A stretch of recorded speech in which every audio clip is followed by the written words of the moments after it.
பாட்டு தம்பிக்கு ரொம்ப இஷ்டமான பாட்டு, அதனால இதை பாடினேன்.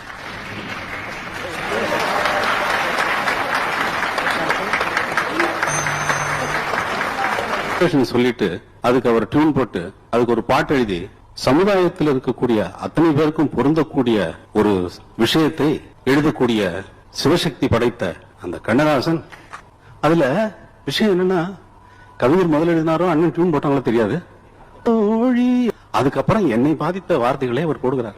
இளமையெல்லாம் வெறும் கனவுமயம், இதில் மறைந்தது சில காலம், தெளிவும் அறியாது முடிவும் புரியாது, மயங்குது எதிர்காலம்.